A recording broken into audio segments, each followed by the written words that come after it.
I'm doing my intro at the correct time. It's after the hunt. This has been a wonderful and rare sight that Greg has found. Too bad he had to move to Iowa for work, but I've been hitting it pretty much since he left, and I hit it again this week. And going my third direction on here, I've found more silvers. The weather here has been beautiful this November. I love the change in the trees in the fall.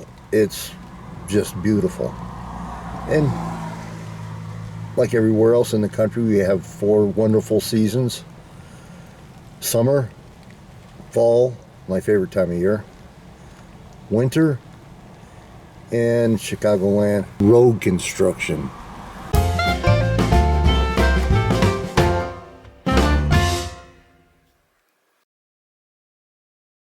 Hey,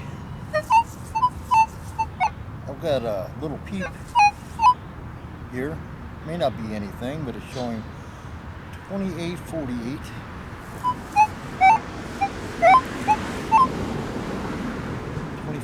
.49 at about 8 inches.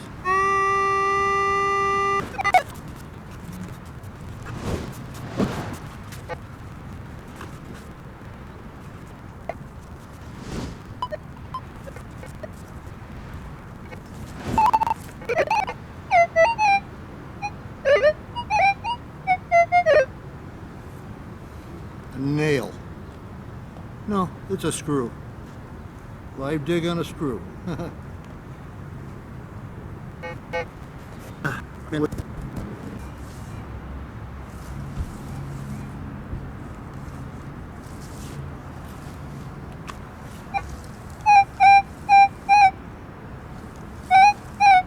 Alright, might be a penny or a wheat cent.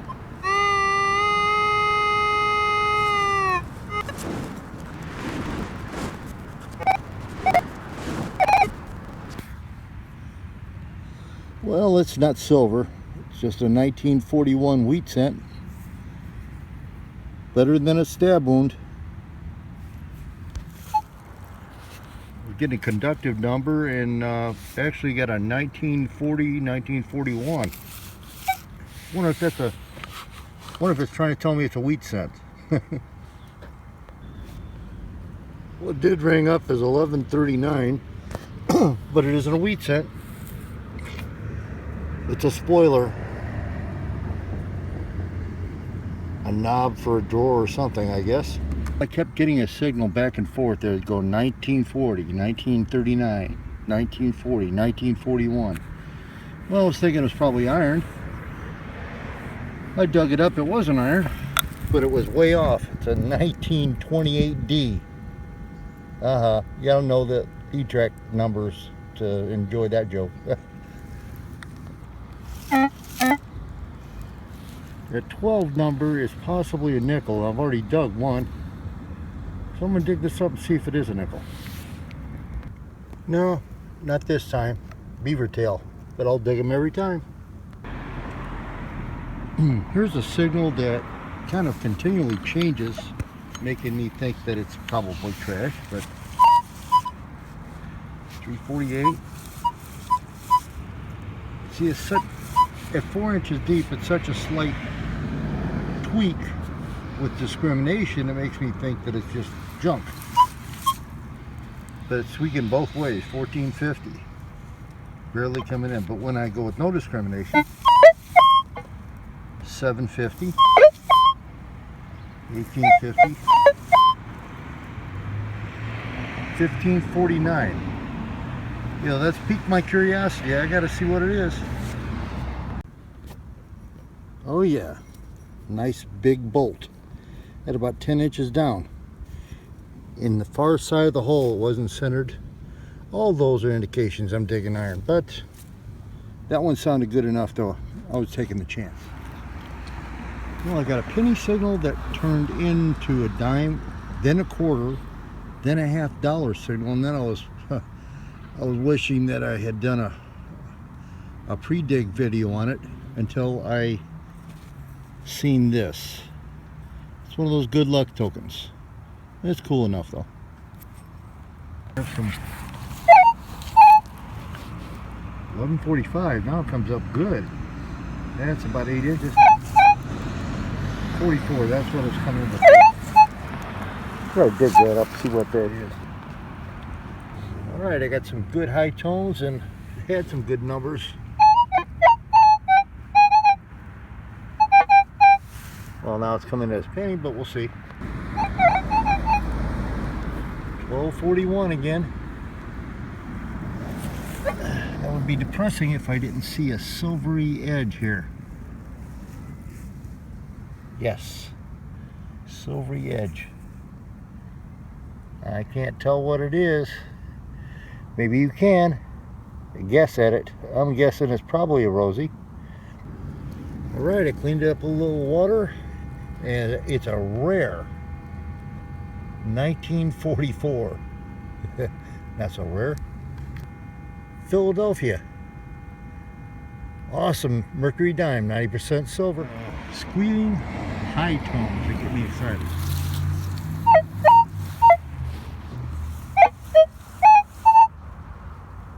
It's going mostly low FE numbers and conductive number of a penny or dime.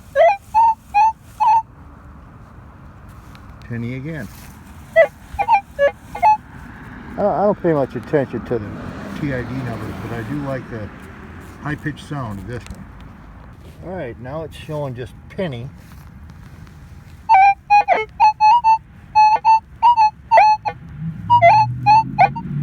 But it jumps up to dime and quarter every once in a while, so I'm going to take a look at this. Alright, at about 7 to 8 inches. I might have got careless with my digger. If you look in the hole there, you can tell it's silver. See what? Maybe. It's a Mercury dime, but it don't look like it. I don't know if I scratched it or not, but I do know I need to clean it up. Alright, I didn't do too bad with it. I did nick it a little bit below the neck there, as you see where the fuzz is, but it's a 1941 Philadelphia, 90% silver, Mercury dime. Pretty cool. Alright, a 1941 Philadelphia minted silver dime. Only 175 million of them minted. Pretty cool. Well, I got like a 2-inch quarter signal, and I dug it, and it wasn't in here. It was in inside the hole there, and it's some kind of I believe that's a sterling ring. It's got like a tape on it. I'll have to take the tape off and straighten it out, and I'll show you right about now what it looks like and if it's got a marking in it. Cool. Well, I've straightened the ring up on this mandrel here, and got it about as round as I could get it, but it's still got a crack in it, if you see there. Alright, it looks like a Masonic ring. It's 925 sterling silver. Well, at about 7 inches, I got a nice sweetie spill. Can't read the front, but I'll clean them off and show them in the wrap-up. And right where my sunray probe is there is where I dug a 4-inch nickel. It's only a Jefferson, but it could be a Buffalo V. Well, not this side, but it could be gold ring. Alright, I got a 16, which is a trash or pull tab signal. But seeing as there's a shortage of signals out here anymore, I went ahead and dug it. It turns out to be, looks like a silver war nickel. I'm going to clean it up and see what year it is. It is a 1942 Philadelphia. Okay, I've got a signal here that I think is worth recording. It's about freezing out here, but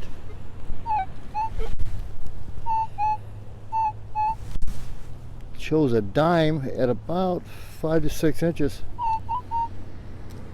Dime, 5 inches. It's got a high pitch to it, so I'm going to dig this one. It's a corroded penny. Darn it. At least it's a wheat cent. Ugh. Alright, from about 6-7 inches I got another pretty cool find. It came from right there. I'd say that's about 7 inches right there. It's a 1935 Buffalo nickel. Clean it up and show you in the pictures now. Pretty cool.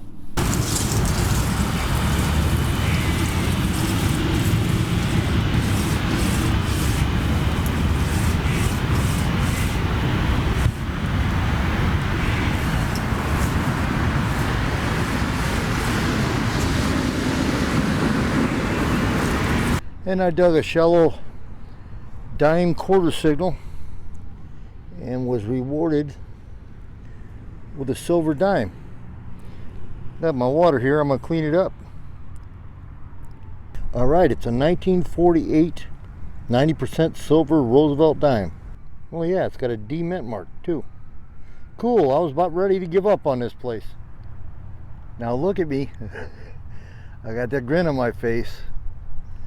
I got another signal at about 4 inches, which I thought would have been a clad dime, but it's looking better than that.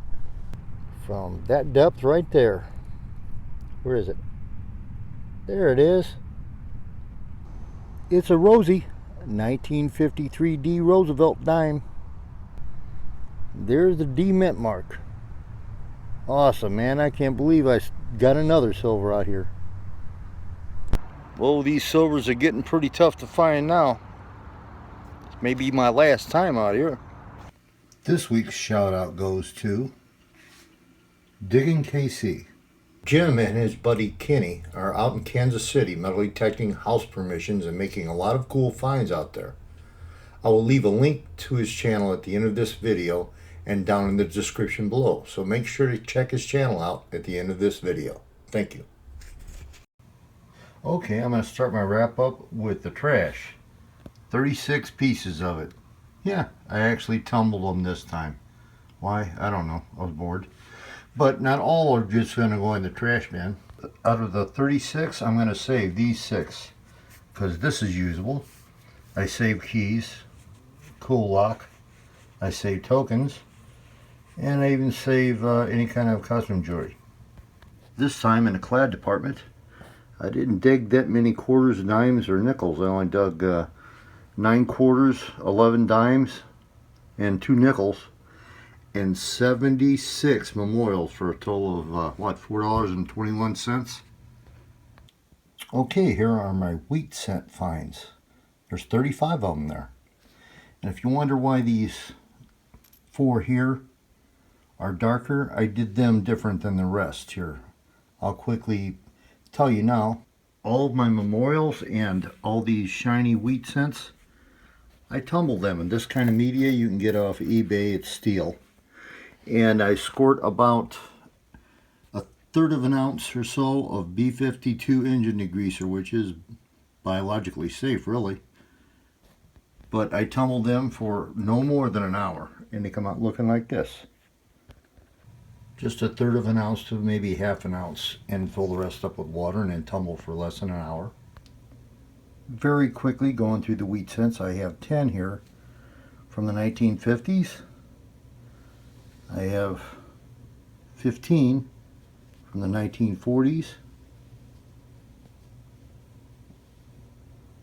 I have a 1934D, 1936, 37S, and a 1937 that I did different than tumbling.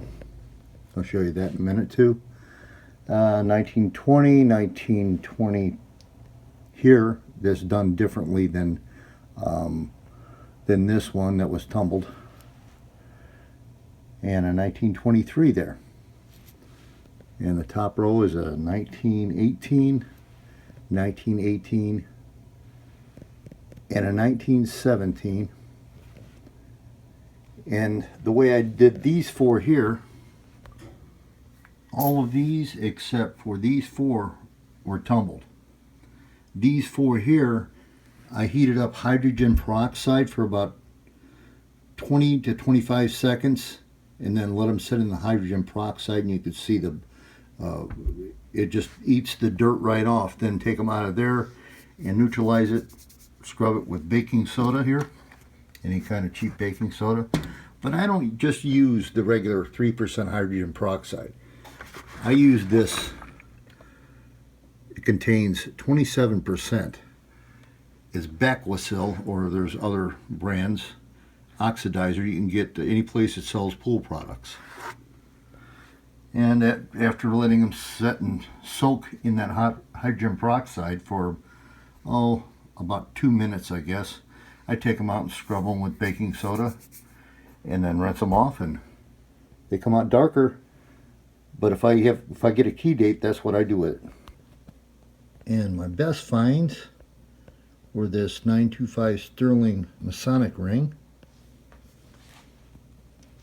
a 1935 Buffalo nickel, 1944 plain Mercury dime, a 1941 plain Mercury dime, 1942 Philadelphia war nickel, a 1948D, and 1953D silver Roosevelt dimes. All, well, the dimes are 90% silver and the war nickel is 35%. Thank you for watching. Please take time to comment, like, and share.